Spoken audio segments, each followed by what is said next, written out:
Hey guys, welcome back to Bunga's Custom Bikes. Today is part 3 of the wiring video. If you haven't seen the other two parts, they're on the channel. Go check them out. Part 1 and part 2. Part 1 is on the Kawasaki, and it's just setting up wiring and all the parts needed to do wiring. Part 2 is on the Yamaha, where we go into the ignition circuit and the kill circuit. And part 3 today is going to be finishing everything up, organizing the wiring, grounds, and what a diode is. Check it out.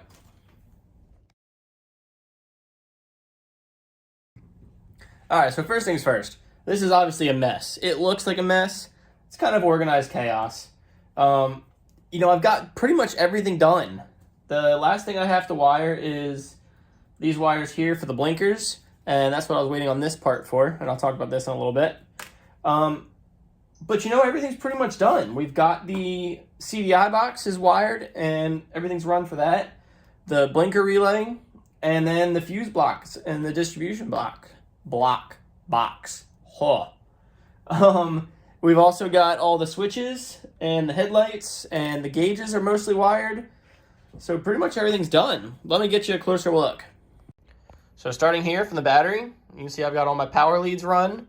I've got the regulator rectifier, the fuse block with the different circuits, the TDI, CDI, the flasher relay, and then up here is kind of where the wiring harness is going to be. It just needs to be organized, and we'll talk about that. I've got come to the front. I've got the headlights, the blinkers on the side, the gauges, and then the brake switch up there, and then the different controls here. So let's get into it. So the next thing, like I said, I really need to do to finish off the wiring is the flasher or the blinker circuit. So in doing that, you obviously have 4 blinkers, 1 on each corner, and it's controlled by 2 wires. So these 2 wires come off the switch. That switch gets power in. It's kind of hard to see, but they're right here. That switch gets power in from the main flasher circuit, which goes to the flasher relay, so that's now pulsing that power in. And then it gets diverted to 2 wires. One is dark green, one is brown. And we have to look at our wiring diagram for the switch, and we know that the dark green is the right turn signal, and then the brown is the left turn signal. So we'll take those 2 wires and split them each off into 2 more wires. So obviously both the front and rear left turn signals will go to one, and then the front and rear right turn signals will go to the other. Now, for the indicator, to let you know that you have a blinker on, it's just one light. So the problem lies in that if you take your 2 indicator wires and run it into the 1 wire for the light, whenever you turn one blinker on, it's going to turn both on because this is connecting that circuit. So that is what we need this part for. This is a diode. So a diode is essentially, it's like a check valve. Electricity can come in on either leg, here or here. These will go to our blinkers, and it will come out on this leg. However, it does not allow it to backflow. So electricity can only go one way. It will not go up and then back out. So in doing this, each of these will go to a blinker, and then this one will go to the indicator wire. And that will allow us to turn our blinkers on individually without turning them all on at the same time. I'll wire it and I'll show you. Okay, so I'll try and kind of show you through this jumble of wires. But if you look over on here, the orange and green wires are going to the left side blinkers. The green's going up to the front, the orange is going to the back, and the brown is the power in. And then on the other side, I've got the red and the white wires going to the right side blinkers, with the green being the power in. They then both branch off to the diode, which is this red wires here, which then goes off to the single wire coming over to the indicator light. And that allows us to come up here and turn our blinkers on. And you can see we've got blinkers, front and rear. But then that also allows our indicator light to blink. And same thing on the right hand side. Whereas if we didn't have this diode, no matter which way we turned our indicator button, all 4 blinkers would come on because we would just be completing the circuit with this wire right here trying to go to the indicator light. So that's why the diodes are important. Again, a diode is just kind of a one-way check valve. It allows electricity to flow in one way, but does not allow it to backflow the other way. So let's get into our grounds now. So grounds are single-handedly probably the most important part of any circuit. It's what completes the circuit. So you can run power to anything you want, but if it doesn't come back to ground, it ain't gonna work. And ultimately, ground has to go back to the negative portion of the battery. So what we've done here is this fuse block has a built-in ground bus. A bus meaning just, a bunch of different ground ports, and that's what all these are. So these are all my grounds for my different circuits with the main ground lug here. And if we trace that wire back, the main ground lug comes down here, goes through here, and then comes to the frame. I've cleaned off the metal of the frame there. It then runs to the negative terminal of the battery, where it also terminates with the ground off the regulator rectifier. So in doing that, I've grounded this entire frame. The entire motorcycle frame is connected to ground and connected to the negative side of the battery. So feasibly, I could tap into any part of the metal on the frame that's connected to the frame and get ground from it and complete an electrical circuit. Now, why is that important? That's important for a couple different reasons. The first being convenience. It makes it a lot easier, if you have a bolt or a screw that you want to connect to, it's just as simple as screwing into the frame and boom, your circuit's connected. The second reason it's important is safety. So if any of these wires I have over here were to chafe and the insulation comes off and it contacts the frame, instead of constantly heating up and starting a fire, it will short to ground, blow whichever fuse the circuit's on, and then that circuit will die. So that's important because if you all have been following along on this build, this motorcycle had caught on fire previously, and that's why it had to be rebuilt. So in doing that, it's kind of like having a ground in your house. It protects the electrical system and it protects the motorcycle. Now you're probably saying, well, sure, you grounded the frame, but that's not a very thick ground wire. Well, the motor itself also has to be grounded, and that's for 2 main reasons. The first being, this here starter motor needs to have a ground to be able to run. So the starter motor itself, the case of the motor connects to the starter motor connects to the engine, which then completes the ground circuit and allows the starter motor to spin. Also, these things right here, what are these called? Spark plugs. These need a ground also. If these are not grounded, spark does not spark, motor does not run. So we need a big ground for that because the starter motor draws a lot of amperage. That amperage then has to flow through the motor back to the battery. So what we'll do is we'll run a thick gauge wire to the motor, find a clean spot on the motor, and that'll be our motor ground. So let's do that.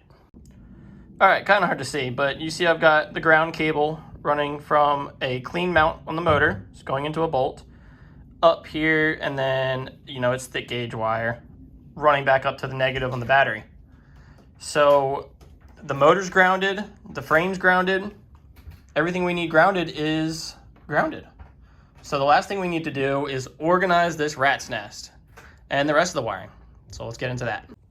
So there's a couple good ways you can organize your wiring. I always like to just lay it out and do it. And, I won't say I worry about organizing later because then it's going to be a pain in the butt. But there's, a couple different ways to do it. So first, when you actually do your wiring, have organization in mind. So think don't just put wires everywhere. Think about what it's going to look like when it's done. You don't want just stuff just kind of spewed everywhere. Get it close to frame rails where you can zip tie them in. Get it, put things under panels. Like for instance, the battery and the regulator rectifier will be covered up by the side panels, so you won't see those. Think about the color of the bike, Am I going to use a bright yellow wire on somewhere where you're going to be able to see it? No, I'll probably use something that's black or dark brown or something like that. And the last bit is, actually covering the wires. So you don't really want a whole bunch of exposed wires running around. So there's a couple ways you can do that. One is just with this plastic wire loom. I'm sure everyone's seen this before. It's split. and you can just run your wires through it.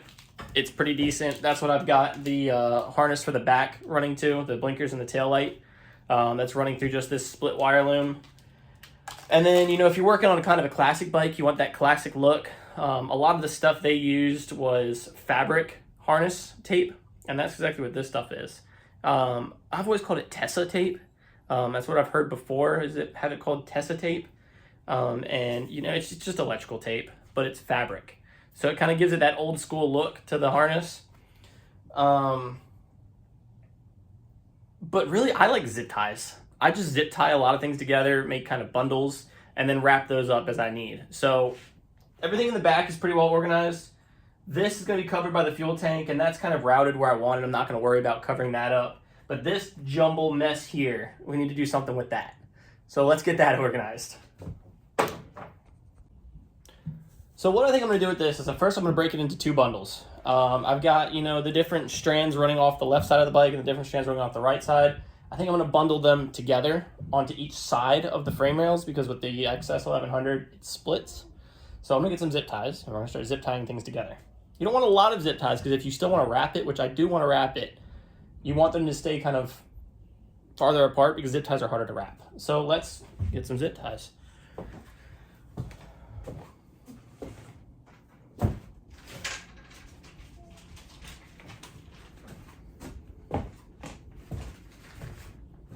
You don't really need anything special, just regular black zip ties or white or brown or red, whatever. And in doing this, I'm just going to kind of, look kind of the natural lay of the wires, how they want to come together. So there's a bundle right here. So we'll hit that with a zip tie.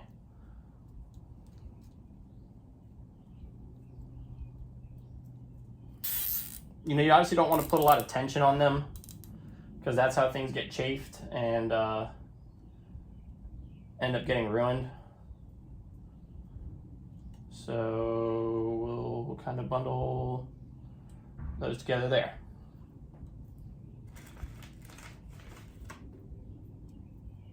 See right there, we're putting a little bit too much tension on that red one. It would appear I have a visitor. 1 second, bud. Let me go see what the lad wants. All right, let's get to this other side. So there's going to be a little bit of mess on this, unfortunately, just because, things crossing over, but we'll make the best of it. We'll get a zip tie up here on this side.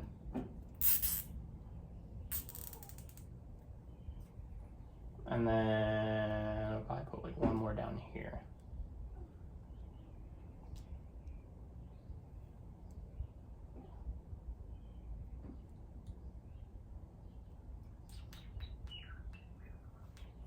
Now we're kind of splitting them into different bundles.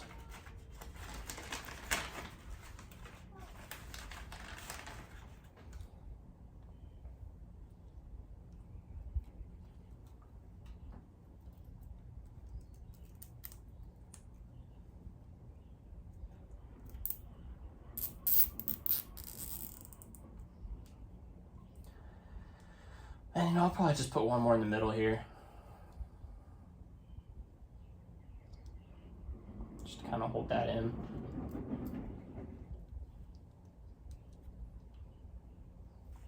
Yeah.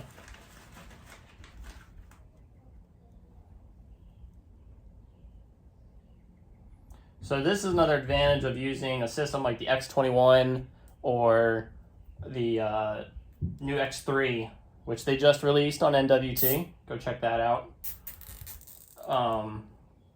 Is that you really don't have as many wires, and it's not even close to the same amount of a mess because everything's pre-ran for you.